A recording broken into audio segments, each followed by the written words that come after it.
COO, I'm the cleaner, and I'm HR. Thank you, thank you. Now look, and little fact, last time I was at Field Days was 2017, and I met up with the rural bachelors. I don't think that's a thing anymore, and one of them basically stood me up. So it's been a much more positive experience this time, and I am still looking for a husband though. So if you know any nice chaps, I'll get the professional stuff out the way first. Anyway, not about me, not about me. Hey? Oh good, hello there. Anyway, it's not about me today, it's absolutely not about me. We are really happy to have you here. Thank you to Westpac for having us in your tent. And of course, Field Days Yarns, proudly brought to you by AonAgri, pulled all this together. So if you do have any insurance questions, issues, us three are absolutely not the people to ask. But Daz and Dave and that over there, you can go and see Ezra, Bryn, the whole team will be over there afterwards, so go and have a chat to them, they will answer all your questions. What we're going to do today is have a bit of a yarn, and it's a yarn that's going to cover a lot of things. It's about fostering conversations and making sure we know that it's okay to open up and talk and discuss everything, so that's what we're going to do here today. I've had a bit to do with the fella over there on the left, Tangaroa Walker. Yeah, that's you, mate. He's a wonderful young chap who farms down in Southland, dairy farmer, and one of the cool things about Tangaroa is he runs a program called Farm for Life, and instead of keeping his knowledge and thinking, oh, I want all my success for myself, Tangaroa devotes most of his time passing on his learnings and creating an environment in a hub where other farmers, other young people can learn from that. So he's a pretty cool dude, and he's got some pretty cool yarns. And T, as much as like you're my sort of, well, you were my number one yesterday, but unfortunately you're number two today, because the man next to you is someone that I think we all know who he is. We didn't one day. There was a day where we had no idea who he was, and then Willie Apiata VC was introduced to New Zealand and the world, and here he is to have a great chat with us. Look, Willie is, in my opinion, a hero, but a hero is not a word that a hero bestows upon themselves, but I am very proud to be here with him on the stage, and very honoured, and I know that Tangaroa is as well. I won't keep blowing the smoke because we'll just rip into it, but Willie and Tangaroa, thank you, and can we have a round of applause for these two amazing.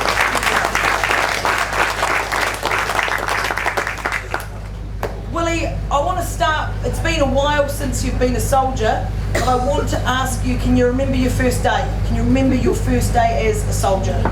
Yeah, I remember it very clearly. Well, before I went down for my basic training, I actually signed up and started training when I was 16 years old. We used to have what we call buddy weekends, and all you needed was yourself, whatever you were wearing, and the attitude to go and have some fun. When you got to the Army Hall, you were sort of paired up with a senior soldier, and when I first started my days, the young fella down there in the Orange Swanee was one of the old bros that looked after me when I first started. So it's great to see my old mate here in this lovely wife. Kia ora, bro. And from there, that's where, as a young man growing up, I grew up without a father. So, when I walked into the Army Hall, I was surrounded by a whole lot of fathers, big brothers, and role models that I could see in my life that were going to give me a whole lot of guidance, I suppose, and put me in the right direction. So the next year went on, as I thought, having lots of fun, learning lots of new stuff, and it finally came to the time where I had to go and do my basic training. I was 17 by now, and we went down to Waiuru. The bus pulls up, there's a little herd of nasty looking corporals. They look like a swarm of bees actually, all ready to sting you. And as soon as the doors to the bus open, they're straight in there, barking at you like dogs. You're like a herd of sheep stuck in the back of a cattle truck, all trying to get out at once. Only one person can fit through the door at once, not five. And so as you're trying to pile out of the bus, another one's standing there with a bus ticket going, who wants to go home? Shucks, I only just got here. And that was your first introduction to basic training. And you know, as we got off the bus. But one thing I firmly remember from that day, as we all lined up in front of Minh Quang Barracks, is the sound of the hobnail boots that were marching down the footpath, coming down towards us. We were standing there at attention. It was when he stopped in front of us, punched his foot into the ground and faced us. It was right there that I saw everything that I wanted to be. It was all embodied in that uniform. It came with all the values of what I'd already just learned from them as the New Zealand Defence Force. And I knew that this was where I was meant to be. There's many more stories in the time that I spent in Wairu, but I don't think we got that much time. But that was my first day. And that's, I suppose, where one of my dreams I had when I first saw that truck arrive at my mate's place and all those soldiers jump out, that was the beginning of it, the thought of my dream. And that is one thing I do with all my values programs that Westpac supports me to do, is I travel around both North and South Island visiting our students, our rangatahi, our future leaders, telling them to dream, because we don't get them to dream enough. Our kids must dream. Without a dream, what do you have to walk forward to? I mean, not just look, but actually move towards to. Because we can look at it all day, but the only way you're going to get there is you take the first steps to walking towards your dream. There used to be a wishing tree, and it's still there. As you drive around the lakes of Rotorua, and you go past, I remember there's a boy in the back seat of the old Hummer 80 heading to Rotorua. You know, we come past the tree, the old man, they'll go, make a wish, and we'd wish. And every time I made a different wish as I went past that tree, all of them have come true. Except for the one where you would lotta. That one I still haven't come true yet. But all my dreams have come true. And the thing is, I keep dreaming them and seeing those pictures. Without those pictures in your mind, you know, it takes the drive and passion away from who you are. We must still dream, teach our kids to dream, and dream big. No dream is ever too big to accomplish. And that came from my first day in the army. That's a big day. Sounds like it was the full 24 hours. Yeah, probably pretty was. much. Yeah. T, can you remember your first day on the dairy farm? I can still remember the first day on the dairy farm. Probably, I'll talk about the first day I was inspired to be a dairy farmer. So I was 11 years old at a school called Whakamarama School. Lunch bell rings, run outside, this sexy green Holden Commodore comes up, lowered bags, and beautiful blonde wife jumps out, and this fella jumps out, he's wearing green overalls and gumboots, and he just struts up the school green like this, like a farmer walk, and I'm running, me and all the other kids are running out of our classroom for lunch. I see this fella and I run down and I'm like, "G'day mate, what do you do for a job?" And he's like, "Oh, I'm a farmer." And I said, "Oh yeah, what are you here for?" And he's like, "Oh, I'm just going around and set cross country up." So yeah, for the next 2 hours, I went around and opened gates for this guy while he went around and set up the cross country and put all the markers in and pissed him off and asked him 1,000 questions about what he does for a job. And yeah, so that was probably my first moment of envisioning what I wanted to be. And this fella walked up and drove up in it with it and literally strutted up wearing the same costume that we all wear every day. And it's cool to be trying to be that person for all these other kids these days. Yeah. Willie, talk to us about being in a role in the SAS where no one knows who you are, and because it's a secret, top secret.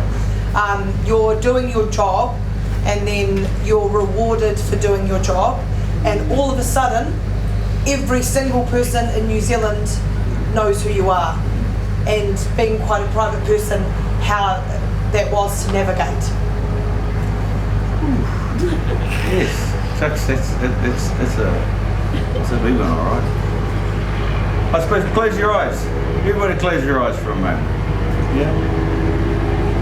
Listen to that helicopter flying over. And now open it. I closed my eyes when I opened them, there was a letter in front of me, and it was addressed from the Queen, and she was informing me of what was about to happen in my life. I read a few further 2 letters after that from the Prime Minister and the Governor General, and that sort of sealed knowing what was about to happen. But nothing really sort of seemed real until I was down in Wellington, and it was when they first released it on TV, and you see yourself. It's not only just portrayed around New Zealand, it's the world. And it was that moment there I knew that my life was no longer mine. Well, that's what it felt like right at that moment. I had now been outed to the world. I know the action was saving someone's life, and they rewarded with the recognition of the award that came with that. But in here, I was just doing my job. And it was what one of my mates would have done for me at the drop of a hat. They may have had to grab another bro to carry me because I was so heavy back those days, a lot bigger muscles. I didn't have abs, still got one. Hey, but you know, it's just like on a farm. If anything happens, we just get on with it. You know, and you know, all I ever wanted to be was just Willie the soldier. But when my life changed, you know, I had to change with it. And for years I've been trying and just be Willie, the soldier. But I have over time understood now that I have to evolve to another person that I'm meant to be now, which is either Willie Apiata VC, which is probably the last layer of my onion that I've got to peel off, or do I go back to being Willie the boy and start it again, afresh?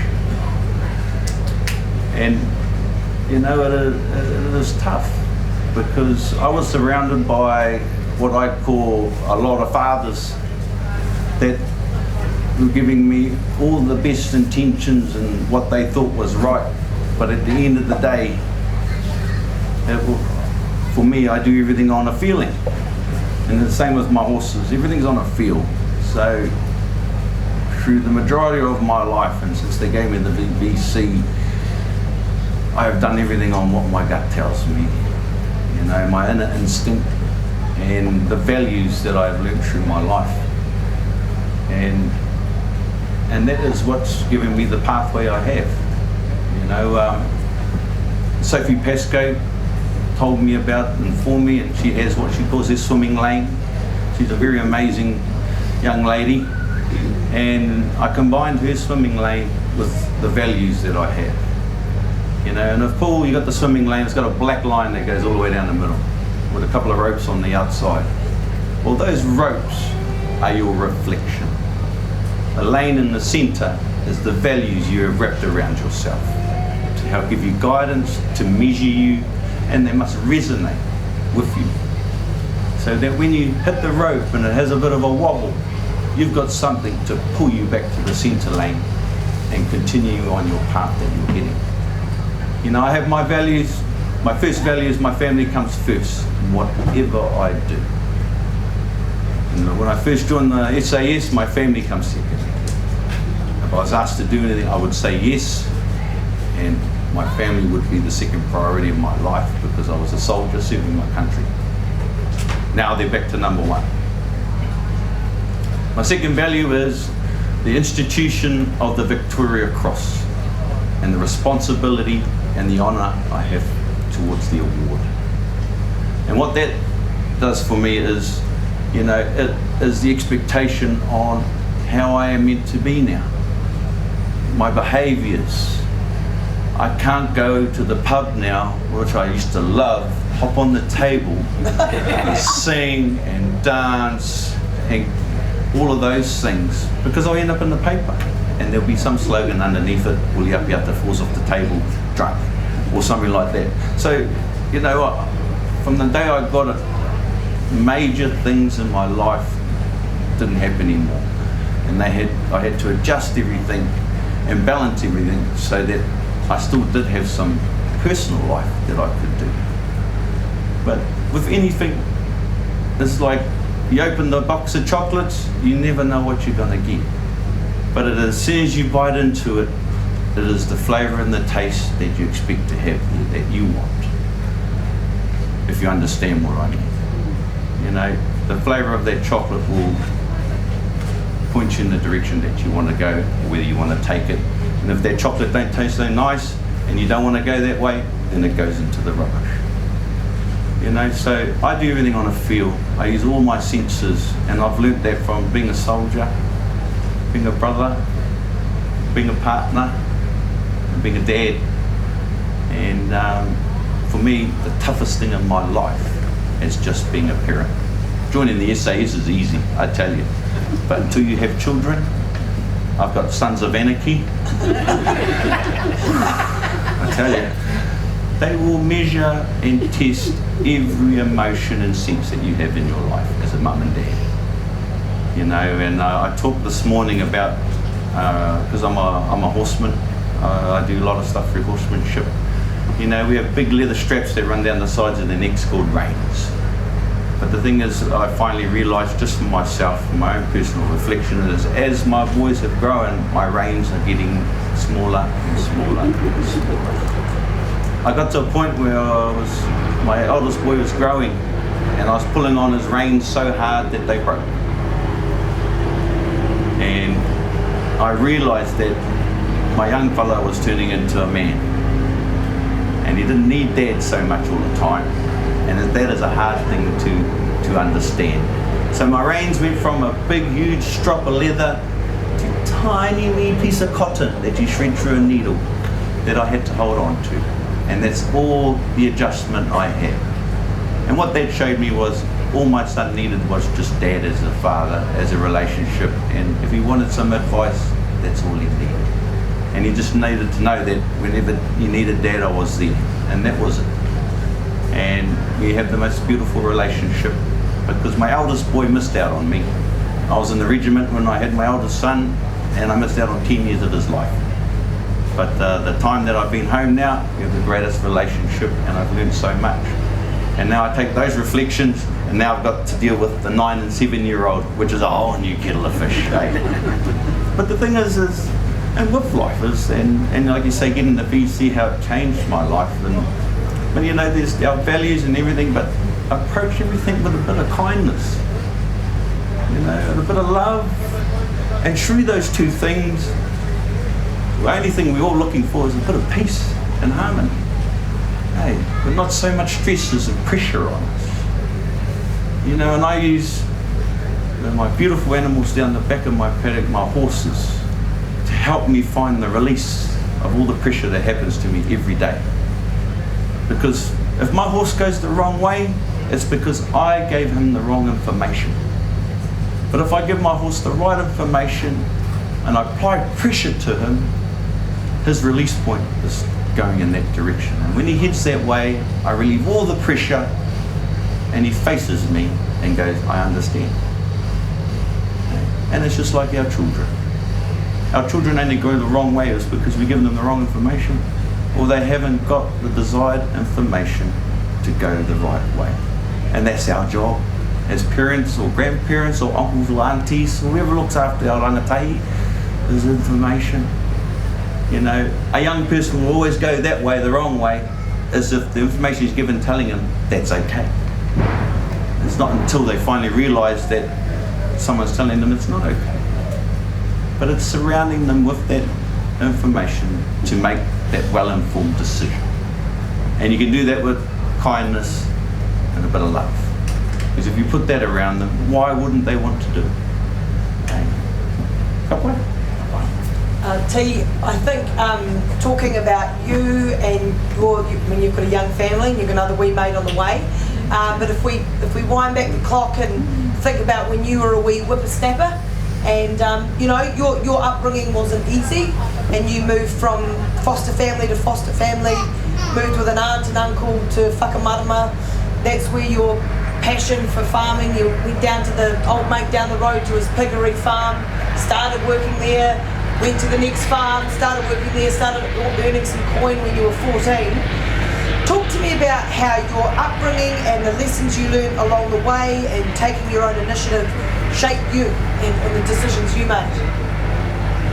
Yeah, I suppose when you're sort of brought up with bugger all, you can become very creative because you get used to being bored or being bored, and then you start being creative and you start hustling, and if you're in the wrong environment, that hustle can obviously go down the wrong track and end up with a patch on your back, which is what I'd seen and sort of inspired me as a kid. So I was, as a young kid, I'd always been taught that if you want something to go and grab it, using standover tactics or whatever. Fortunately, you got whāngai out, and my uncle taught me that if you want something, you need to go and earn it. So those values there sort of switched around big time, and I realised pretty quickly that you can't have both. Yeah, so otherwise the other one gets in trouble, right? So yeah, I got expelled from school when I was 5. The first school I went to was stabbing someone in the throat with a pencil because he stole my pencil, and I got expelled. Yeah, so very quickly learned from my uncle about values, and if you want something, you gotta earn it. And fortunately, with farming has all that, you know. And I just, for me, bro, it's on in terms of talking about our rangatai and our kids coming up. You know, see these two boys over here with social media and our busy lifestyles that we both have. We all have. We've got mums and dads both working. Kids you know, they've been occupied with screens. Are these kids still getting bored of being bored and becoming creative? That's probably the big question, is you know, are they getting bored of being bored and becoming, you know, starting to use their creativity to do things? Or are we just chucking screens in front of them because they're bored? Yeah, and I think as well, we've sort of straddled not having screens and having screens, so we can remember what it was like, the simplicity of not having one. Willie, I know that you teach your children about living off the land and the value and how important it is to embrace nature. That's a really important thing for you. Yeah, no, it is. My father was I grew up as a young man. He was well connected to the land, and I suppose that's where it intuitively came from. My father took me to the bush with him in the back of his backpack when I was 4 years old, and that is a tradition that I carry on with all my sons. Every one of my boys has been up the Raukokere River on horseback for days, the day they turn 4 with Dad. And that is their dad time and our time for them moving on from that age. When they turn 7, I give them their first knife, razor sharp. I've still got the scar on my thumb here from when my father gave me my first knife on my 7th birthday. And we were skinning a cow, drew it across my thumb, opened it all up, he mimicked on it, put a bit of cobweb on and said, carry on.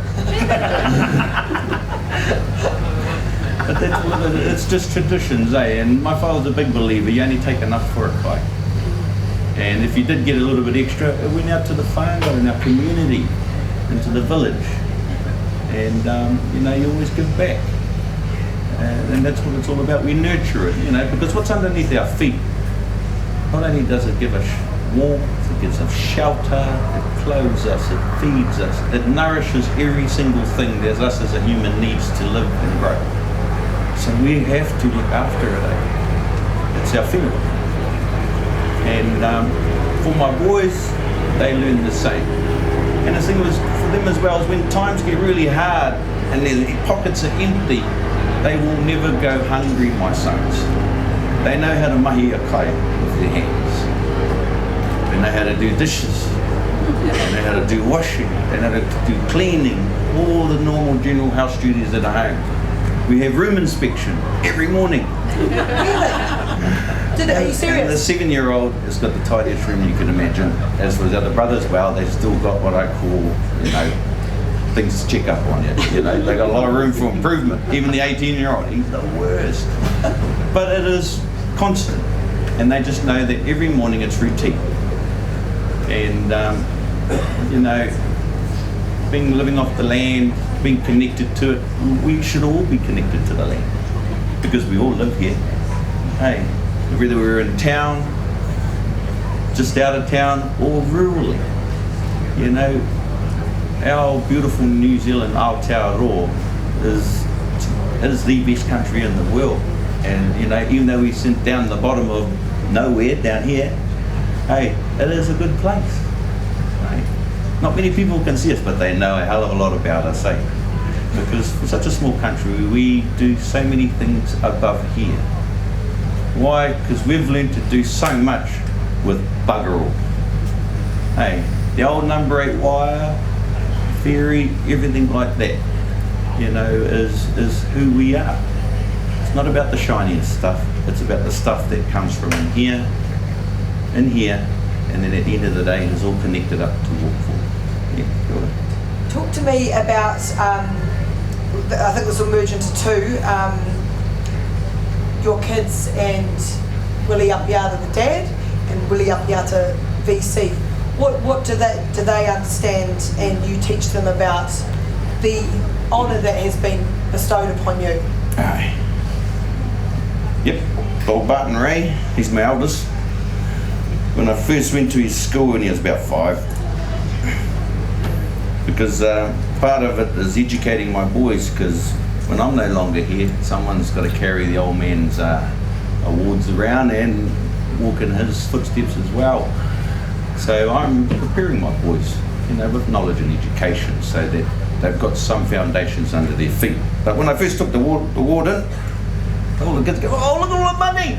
Hey, they're trying to pull it off. Oh, don't break my medal thing.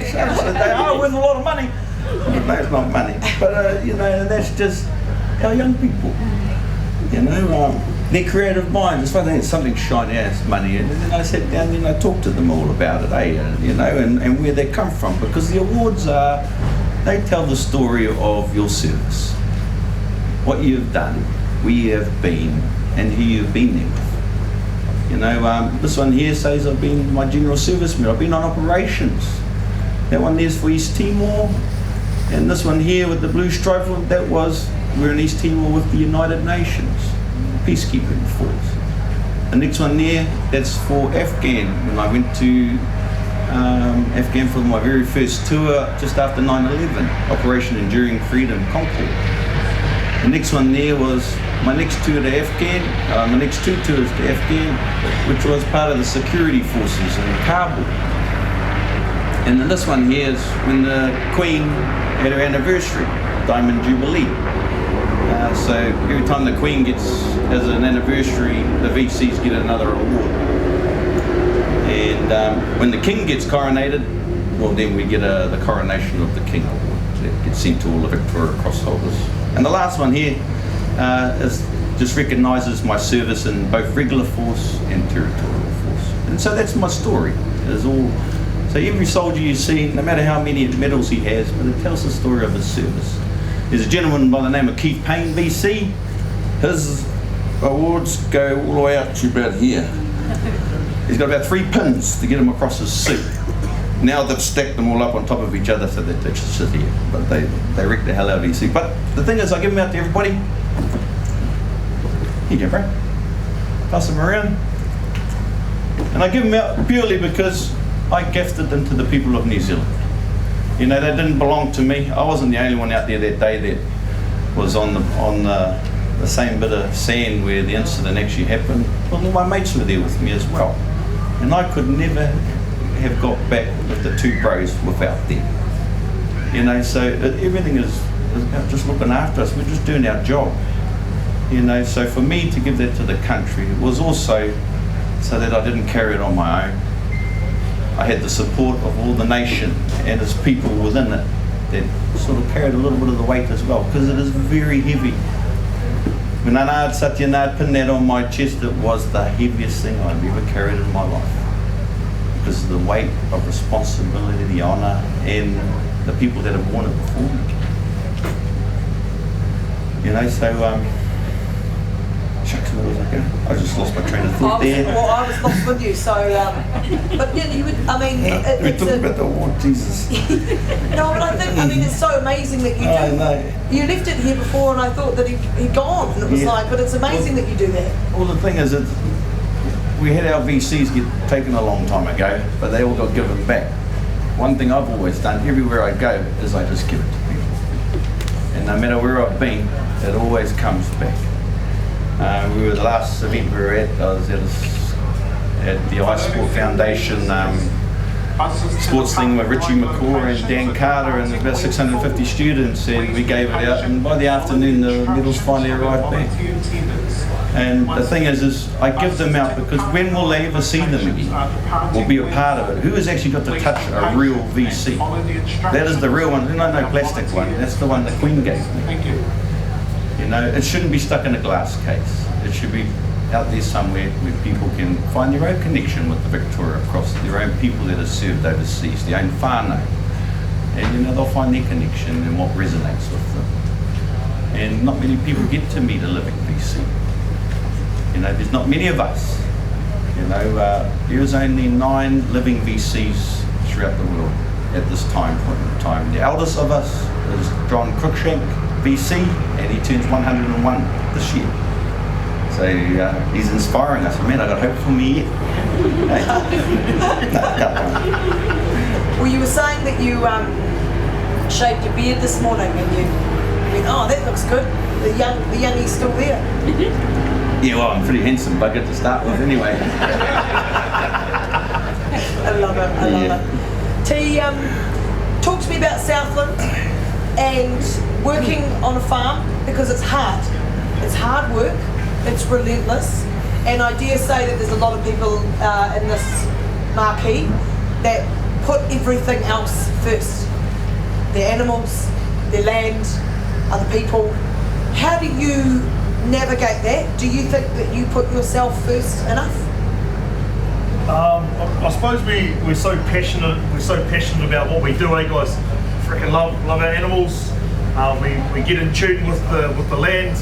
We call upon our gut feeling, and we use that all the time because we're literally living with the weather and animals, and they're unpredictable. So you can't, whether you've got textbooks or not, you still need to use your gut to make a decision every day. And we're so passionate about that, and it's fun, right? It's like literally like going to a casino, because you just don't know. It's a big risk. So probably the hardest part about it is we're so passionate about something, but it forces us to be loners. We're stuck out on our farms, might occupy say 300 hectares, and there's only 2 of you. And in the peak of the season, you might only see 3 other humans, for weeks, and can get quite tough. But I think for me, mate, like the tough part about it is just we just don't speak up about our emotions, and when we start feeling a little bit down, we resort back to what we know, and that's farming. So we end up spending more time at the farm and not coming home. But yeah, just perspective on where the farm is. So having the ability to get away, zone out, and just realise that the farm's still going to be there tomorrow. Yep, okay, the cows might, if you've got a down cow or something, we've got to tend to those, but just getting perspective and realising that you've got your family there and life lives on, Yeah, so getting zoning out is probably the big one for all of us. And so what are both of your kind of go-tos when you know you're maybe not feeling your best, or you haven't looked after yourself? What's your rural self-care regime, so to speak? I normally hit on fitness, because I boost the old morale. You feel better about yourself. Although you hate going for a run, or you hate it when you're thinking about it, but once you've done it, you always feel good about yourself. You feel a bit skinnier, you look a bit better, a bit slimmer in the mirror. So that's easy, right? It's just a matter of putting boots on and running down the road. But for me, when I'm having my tough days, roads, I call upon the 3 rules. Choosing a high, choosing a low, and choosing a hero for the day. And we talked about this morning, so it's a bit weird doing it again. So every night when I go home and have dinner with my darling courts, we ask each other, what was your high, what was your low, and what was your hero? And it gives us the opportunity to appreciate. Yes, you had a shit day and you did something that was shit, but that you didn't like and it might have been stressful, but you also where there's bad, there's always something good, right? So there's always a high there as well. So being able to appreciate the low, appreciate something that was high, and then be able to give to somebody by saying that somebody else was your hero. So I said this morning, my high was being up here with the bro. He's also my hero. My low. Have you had one today? Still haven't had one. I still haven't had a low. Well, we're probably dialing down 6 hours now. Well, 6 hours to have a low. So yeah, that's how I appreciate my day and get rid of the negative stuff. Yeah. Willie, your rural self-love regime? Self-love regime. Well, the first thing I do is I look in the mirror and I tell myself I love me. I love me, and I do, and I got to tell myself that, because I got to look in the mirror and actually look at my face and say, do I really love me? Do I like what's looking back? So I didn't look like what's looking back the other day, so I shaved off my beard, and then I took another look, and I said, there you are. There's Willie the boy. That handsome, chiseled, gorgeous man. Hey, beautiful smile. Doesn't have to say anything really. Yep. But that is my first thing, is my reflection, and then my acknowledgement of what is actually going on with me right at that moment. For me, I have post-traumatic stress. I have PTSD. I've carried it for a long time. My PTSD sort of came to life over in Afghan, but my PTSD stemmed from my childhood. It stemmed from the trauma that I've lived through all my life until it came to a culminating point when I was in Afghan. Because people talk about resilience and all of that sort of stuff, that all comes with trauma or something hard in your life. But the thing is acknowledging it and being honest with yourself. I've had a tough week. Even now when I'm talking to you, I can hear all the other voices going on in my head that I've been trying to quiet for the last week. And last night, I had a pen and paper out and I was writing everything down from day one to where I was today, or yesterday. And for me, that was just getting it out, pouring it all out of the inside of my body. And when I got to the last word, the little full stop at the end, I felt lighter. My heart was no longer so heavy, and the noises weren't so loud. Just by doing that exercise for myself, released a lot of what was happening on inside of me. Along with that, 3 days prior, I had cried for 3 days. Do grown men cry? Bloody hell we do. And we should. But that's how you release all the poison and toxin from inside your body that's making you feel like crap. Like everything is closing in around you like a wool press, pushing harder and harder and harder. And all you're trying to do is release that. My release was penning every single word that was going on in my mind, and I wrote it down there so I could see it, so long it was no longer in there. And it's tough. But it is a process, and it was a process the first time I've done it. For me, one of my values in the regiment was the pursuit of excellence, and every day I will pursue not to let PTSD rule my life. And I would try and find things every day to try and support what I have, because I know I'm not the only one that has it. And the biggest thing you can do is to acknowledge it, the first thing. But for me, writing it down on pen and paper, that was the first time I had done it. It's the first time I have been in tears for 3 days, because it is just too much. There's so much pressure inside you. By releasing it through the waitangi of our minds and body, you relieve all that weight and pressure that has been stuck in there. Because if you don't let it out and you're not completely honest with yourself, your tank will be still quite full. So it's just emptying it out, people. Putting it all out there on the surface where you can see it. And when you can see it, you can actually do something about it until it's right out in front of you. Because the biggest thing we fear most is the thing we cannot see. But when you put a picture on it, you now have something you can see and that you can do something about. If you can't do something about it now, you can always come back later on and re-engage. And that's my process initially. And then after that, it's reaching out. I know I have my mechanisms to support my psychologists in that, and those are the next steps that I take. Because it's all making sure I get the right things around me for me to be the best person I can be for my kids and my family, because I do everything for them, so I'm okay. Yeah, and that's me. Other than that, I have my horses, sorry. Because when you talk about pressure, that's where I learned and I understood what was happening. You know, the PTSD is causing so much pressure on the inside of my body and mind that I had no way of releasing it. And through my horses, I found a way of relieving the pressure. So, hey, turn left and right and shake somebody's hand. Just grab their hand like that. Hey, man, Tangaroa, gives your hand. Right, what I want you to do is, with that hand, is I want one person to pull and the other one to pull back. Like, sort of like this. Watch me in Tangaroa. Tangaroa's going to take the weight of my hand when I pull it. See, when I go like this, he's jerking, eh? See, look, he's jerking. Yeah? But if I ease the pressure on, he doesn't. You know, so a lot of little things in life, we just grab it and we pull it, eh? And then the opposition is reacting. You know, when you grab something, you're going to pull on it too, because you're pulling. But if we just reach out a little bit softer and a bit kinder now, and just apply the pressure, and we hold it there, sooner or later when he releases, he's going to give it to me willingly.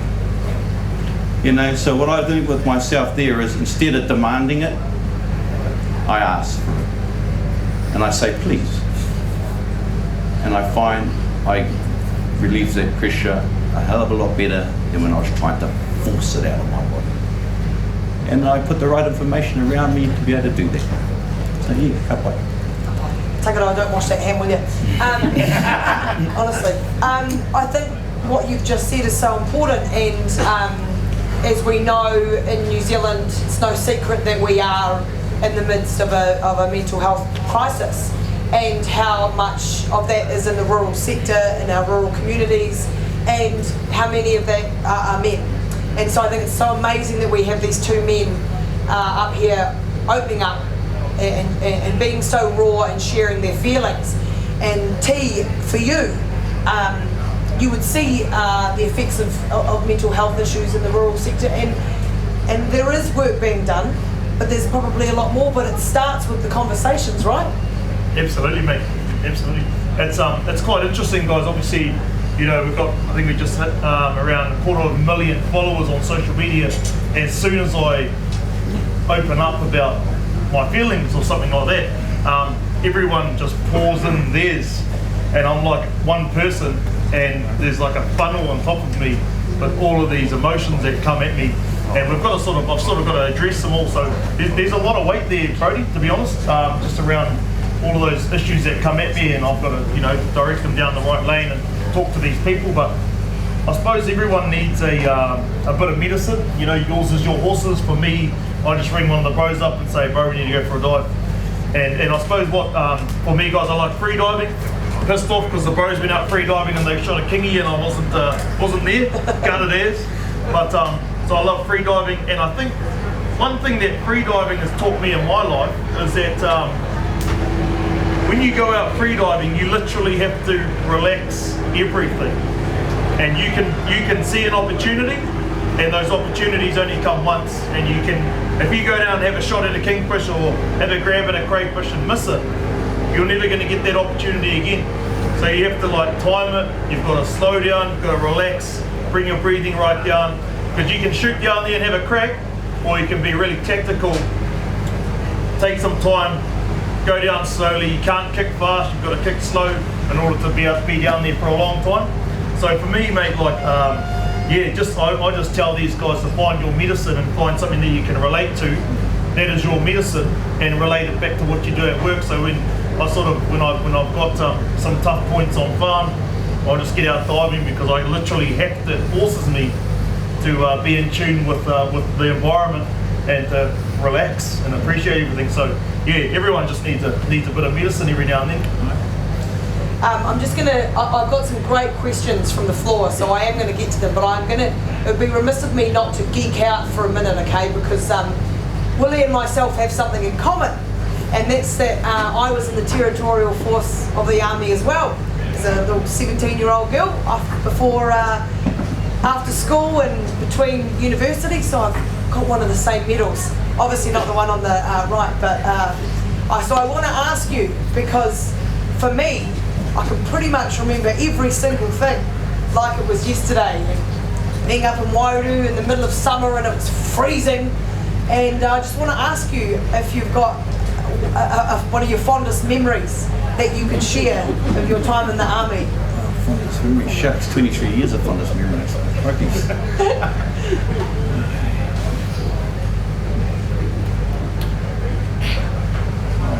Yeah, I got one for you.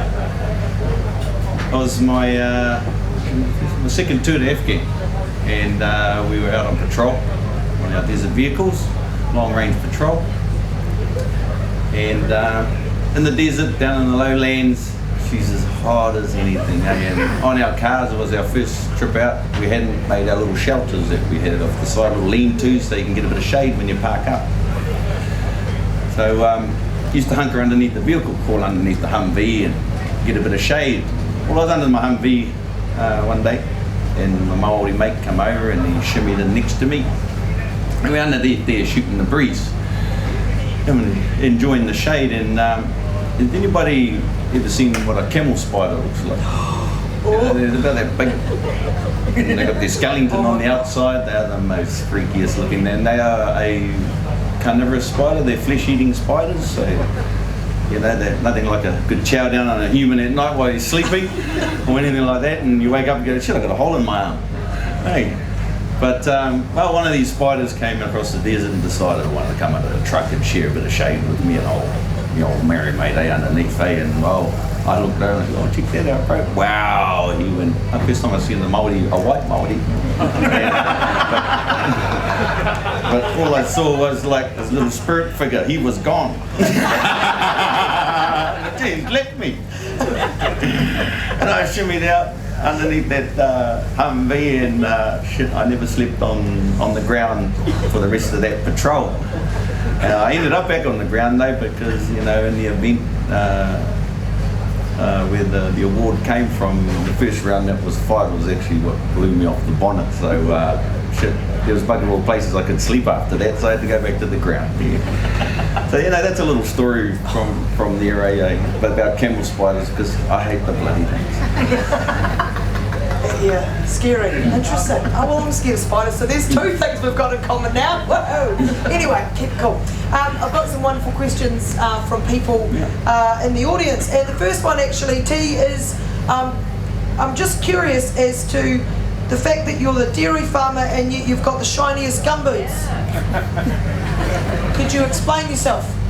Yeah, well, I actually water blasted my red bands that I had at home. Got halfway to the airport, realised I'd left them behind, pissed off, pulled into Farm Source and got me some new ones. Where did you buy your mud from that's on yours? Because it definitely didn't come off a farm. Actually, T, this is from the floods a couple of weeks ago, I'll have you know. So it is legit. Oh, probably half of it's rhythm and vines. You know, but it's still rural, right? All right. Now, here's a good question. What sort of advice would you give to young people who are having a hard time figuring out what they want to do? Young people now, figuring out what they want to do is just dream. Try something. Because you're never going to know unless you give it a go. Whatever opportunities are there, have a go. Because people, or employers or people or whatever you're doing, all they want to see is the amount of attitude and effort and everything that you wrap around yourself to do something. And you've got to have a bit of passion. You know, we were all young at one stage wondering, what am I going to do? But for some reason, it's the energy, the attitude, the drive you have will find find out what you want to do.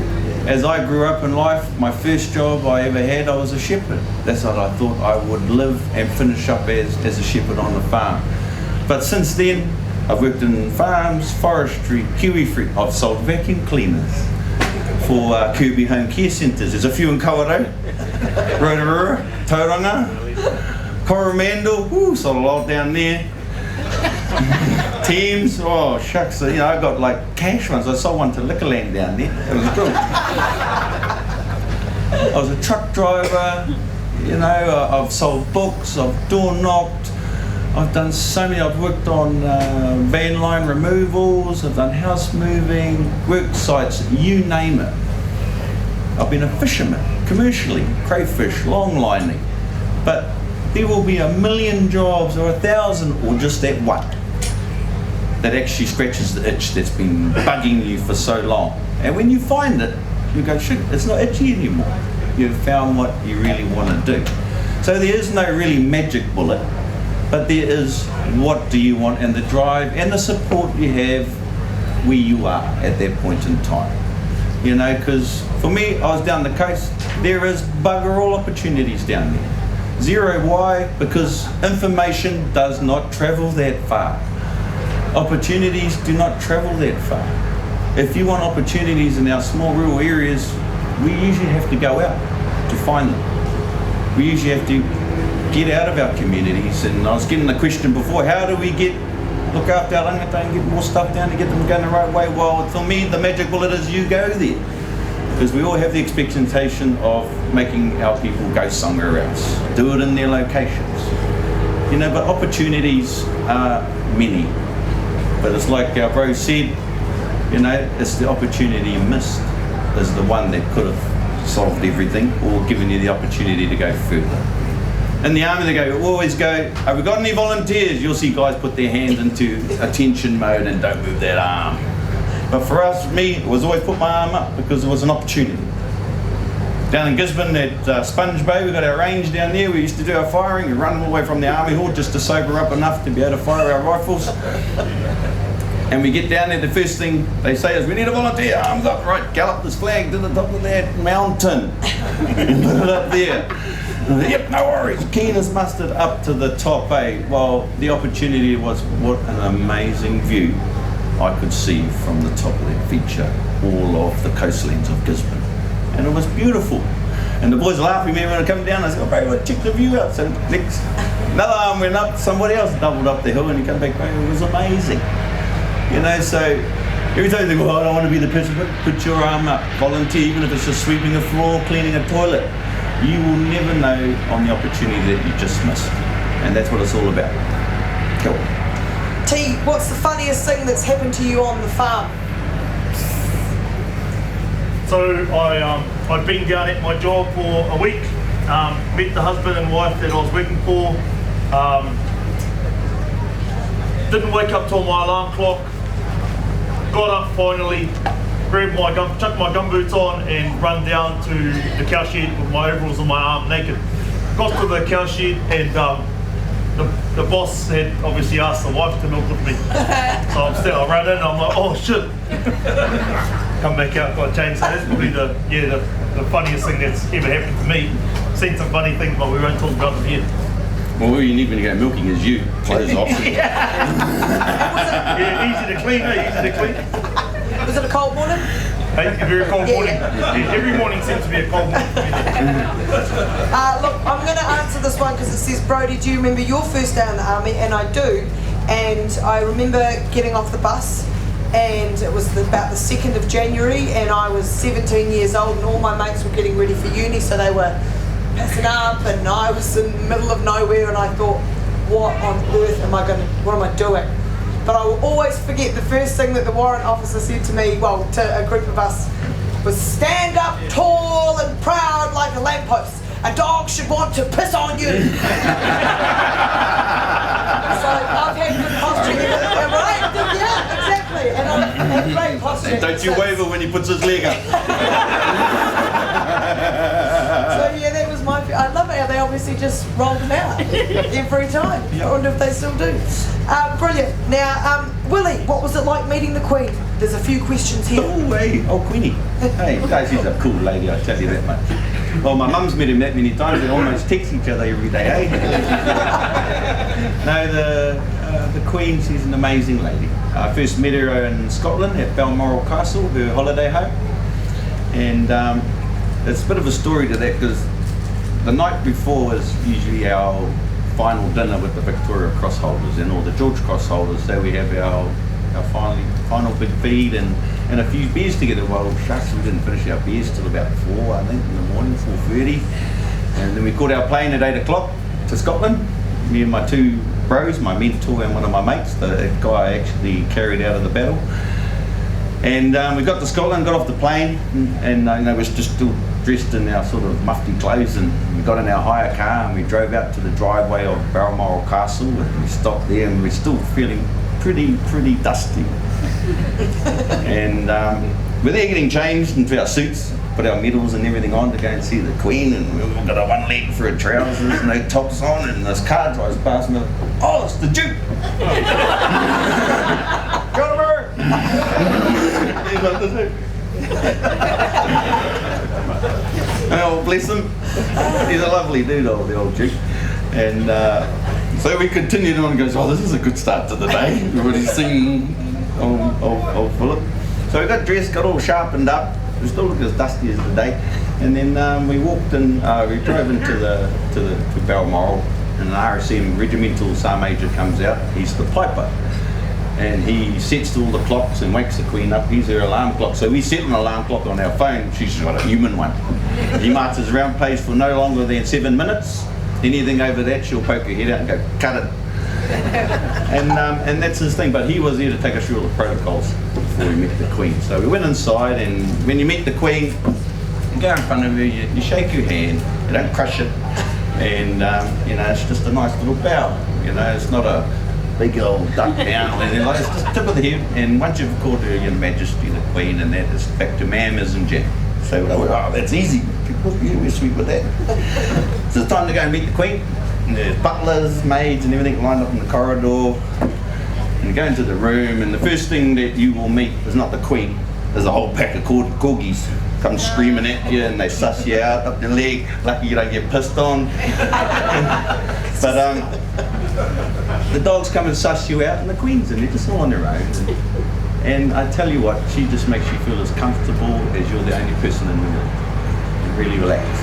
And we sat down there and we had a nice cup of tea with her. And as we addressed her, I did my thing. I first met her first, and I shook her hand lightly. And then Brodie did his, and the guy that I say, here's that. He wouldn't stop bowing. Oh, sorry. And we were still amazed the Queen was standing, because we smelt like 3 breweries that just come out of TV.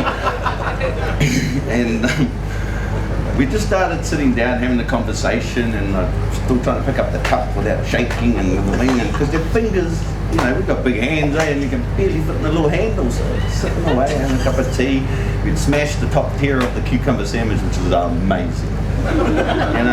England, cucumber sandwiches, the only place they make them the best is, for the palace and for the Queen. And so we were smashing those, and then during the cup of tea session and that, and I just started talking to the Queen, my mentor was like, you get that little itchy thing in your throat, like this. And he's like, excuse me, I just got to go out to the corridor. So I'm like, oh, okay. And while we were talking to the Queen, so he walks out here, the door closed, we're talking away to the Queen, because the Queen's passion is horses. So we kicked it off straight away. Every time I see the Queen now, she always asks how my horses are and how things are going, and we talk about what we're doing with our animals. And then all I could hear in the corridor was, my mate just choking his lungs out there, and I could see the Queen's head slightly shift like that. And then the door opens, comes in, and goes, sorry about that, I feel much better now. And, when we left, we go, geez, the Queen goes, who's these savages from New Zealand? But at the end of the day, the Queen is amazing. She's a beautiful lady, and I've met, I don't think there's any of the royals that I haven't rubbed shoulders with and met. And my eldest son, who's here now, he's met the Queen. I took him over on my last tour, because you've got to be over 15 to go to the palace. And when we walked in there was a sign, no signs there, I said that any underage or anything like that. So when the trays of champagne came around, my son goes, "Can I have one of those?" I said, "But I didn't see a sign saying we couldn't." So and that is part of education and teaching my boys about the manlet that's going to come to them later on in life. Is they've got to be exposed to what is potentially coming sooner or later. So yeah, our Queen, she's a lovely lady and the most knowledgeable person I've ever met. I'm so pleased to hear that. Look, there's just a couple of messages on here that I want to read out. Has anyone got any final burning questions? Because you've asked some wonderful ones. I'll just read this out. These are quite nice messages about both of you. Willie, I just wanted to say that I really admire the way that you look at life and your humble nature. You are a great role model for our people. And T, you do awesome things in the rural community and great work with the younger generation. So you are having an awesome impact on people. So yeah, look, I think we'll wrap it up. I think we've had some good yarns. I'm sure you've all learned heaps. I've learned heaps. I'm like, going to go home and I'm going to have a gin first, but I'm going to just have to try and soak it all up with the gin. And so thank you, lads, for another wonderful session. And look, I think we need to reiterate the importance of having these kinds of conversations and knowing that talking about your feelings and telling someone that you're having a bad day isn't weakness. And also I think we need to start having more conversations that failure is not failure, it's just a part of life. It's not you're not defined by it, it's just something that happened, like success. They're two of the same. So I'm sure you've learned much of that from these two. So massive round of applause.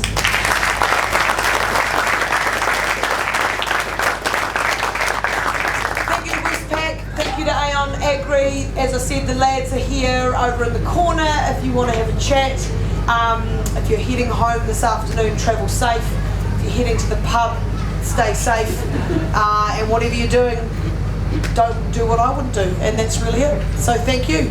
Hey, before we go, people, because we've said a few words today, me and Tangaroa and Brodie, just within our culture, we usually sing a song, just to send the spirits that we've invited to listen to us today, to send them back to where they come. But instead of a song, because I know we've got our Madonna mics on, but it's not today. I'll leave you with our whakatauki. I've carried for a long time, ever since the first day I got the award. Utia tarito te harakeke, kei he te koma koe ko. Take out the centre of the flax bush, then where will the bellbird rest? What is most important in life is, tis I say, tis our people, tis our people, tis our people. We must be honest with ourselves, we must acknowledge things in our lives to be able to move forward. Be patient, be kind, be caring, and surround everything with awhi and love. Kia ora.